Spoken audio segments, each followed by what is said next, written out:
Hello dear students, सभी का स्वागत है यहाँ पर।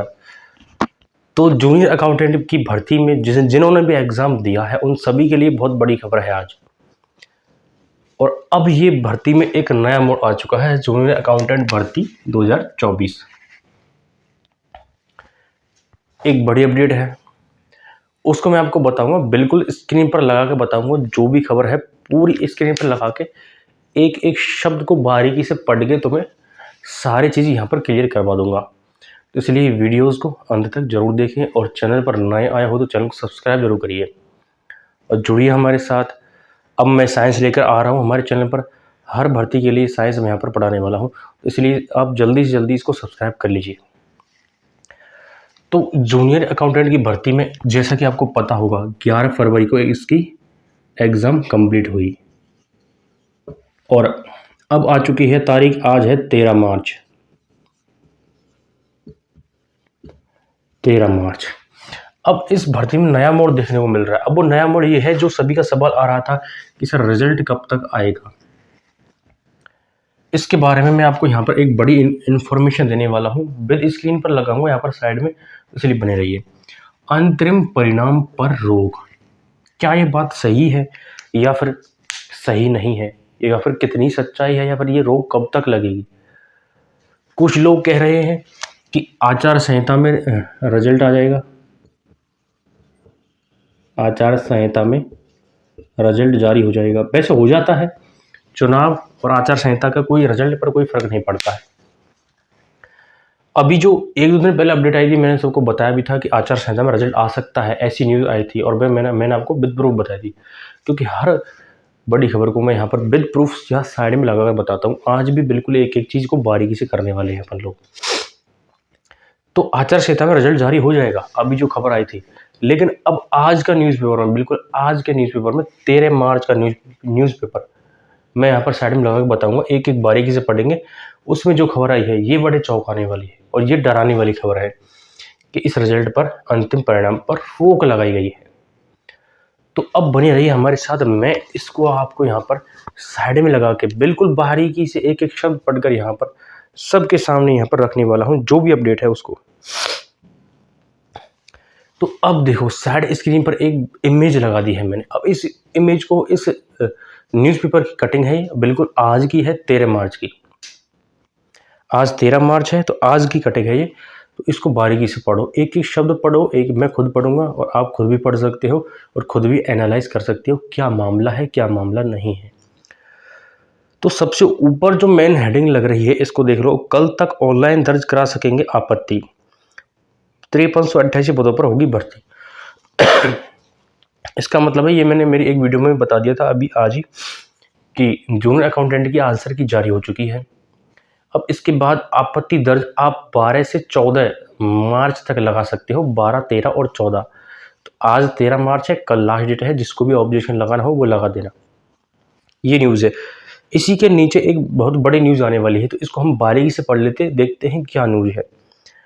जूनियर और तहसील रेवेन्यू अकाउंटेंट भर्ती।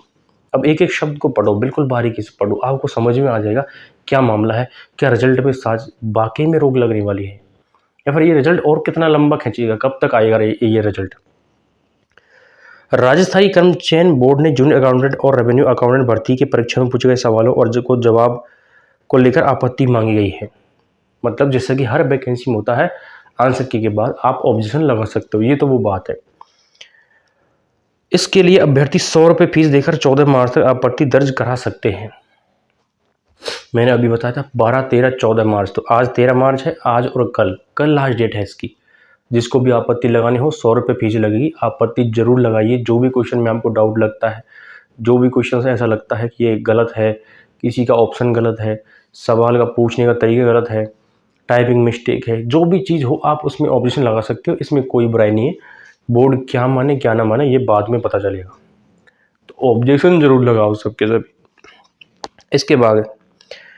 इसके बाद आंसर की पर मिलने वाली आपत्तियों के निपटारे के बाद चयन बोर्ड भर्ती परीक्षा की फाइनल आंसर की जारी करेगा। मतलब अब जो ये आंसर की आई है ये है प्रारंभिक आंसर की। इसमें लिखा भी था, मैंने आपको बताया था कि इस प्रारंभिक आंसर की का मतलब क्या होता है। तो इसका मतलब ये है कि ये जो आंसर की आई है इसमें जो ऑब्जेक्शन लगेंगे, इसके बाद जो थोड़ी मॉडरेट होगी, मतलब जो भी सवाल में ऑब्जेक्शन है या जिसमें परिवर्तन किया जाएगा इसके बाद फाइनल आंसर की जारी की जाएगी। तो ये बात इसमें बिल्कुल क्लियरली बताई गई है। रिजल्ट के बारे में आगे बिल्कुल आप यहाँ पर देख सकते हो, आपको दिख रहे होगी खुद भी, लेकिन अपन बारीकी से वहाँ तक पहुँचेंगे उस खबर तक। इसके आधार पर ही अभ्यर्थी की फाइनल सिलेक्शन होगा। दरअसल राजस्थान कर्मचारी चयन बोर्ड ने 11 फरवरी को कुल 5388 पदों पर भर्ती परीक्षा का आयोजन किया था। 11 फरवरी को इसकी परीक्षा का आयोजन हो चुका है। कितने पद थे इसमें? 5388 पद। ये जानकारी यहाँ पर बताई गई। इनमें से 5190 पदों पर जूनियर अकाउंटेंट है, मतलब कि टोटल में से 5190 पद जूनियर अकाउंटेंट के हैं पर्सनल, और 198 पद रेवेन्यू अकाउंटेंट की भर्ती होनी थी। अब आगे देखो, इसके लिए लगभग 48,000 अभ्यर्थी परीक्षा में शामिल हुए हैं। 48,000 ने इसमें एग्जाम दिया है, लेकिन भर्ती परीक्षा के 2 सप्ताह बाद भी आंसर की जारी नहीं की गई थी। इसको लेकर प्रदेश भर में अभ्यर्थी को विरोध शुरू किया गया था। 2 सप्ताह बाद भी इसके आंसर की जारी नहीं हुई और फाइनली 25 दिन बाद इसकी आंसर की जारी हुई थी 7 मार्च को। तो अब देखो सबसे बड़ी जो अपडेट, जो सभी का दिमाग घुमाने वाली, मेरा खुद का दिमाग इसमें थोड़ा घूम गया है। ये अपडेट थोड़ा हैरान करने वाली है। परिणाम जारी करने पर हाई कोर्ट की अंतरिम रोक। मैंने पहले कहा था वीडियो को अंत तक देखो, इसलिए एक एक चीज़ को बारीकी से पढ़ो, बारीकी से देखो एक एक चीज़ को। जो भी मामला है सबके सामने है। परिणाम जारी करने पर हाई कोर्ट की अंतिम रोक, अंतरिम रोक है ये, अंतरिम, अंतिम नहीं है, अंतरिम। अंतरिम का मतलब होता है जब तक हाई कोर्ट इसको रोक को हटाएगा नहीं, जब तक ये रोक है, वरना ऐसे कोई नहीं है कि भर्ती रद्द हो जाएगी या रिजल्ट कभी आएगा ही नहीं, ऐसा कुछ नहीं है।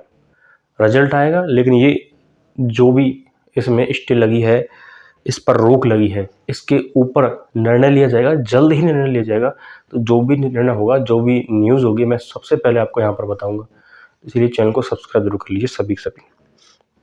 अब इसके नीचे देखते हैं क्या पूरा मामला है, इसको एक एक शब्द को बारीकी से पढ़ते हैं अपन लोग। राजस्थानी कर्मचारी चयन बोर्ड ने भले ही आंसर की जारी कर अभ्यर्थी से आपत्ति मांगी हो, लेकिन जूनियर अकाउंटेंट और तहसील रेवेन्यू अकाउंटेंट भर्ती परीक्षा का परिणाम जारी करने पर हाई कोर्ट ने अंतरिम रोक लगा रखी है। इसका कहना है कि स्टूडेंट को सांत्वना तो मिल चुकी है, उस आंसर की से थोड़े बहुत स्टूडेंट खुश भी हैं और देख रहे हैं कि हाँ मतलब कोई प्रोसेस चल रही है, लेकिन सच्चाई यही है कि इसके परिणाम पर अंतरिम रोक लगी हुई है।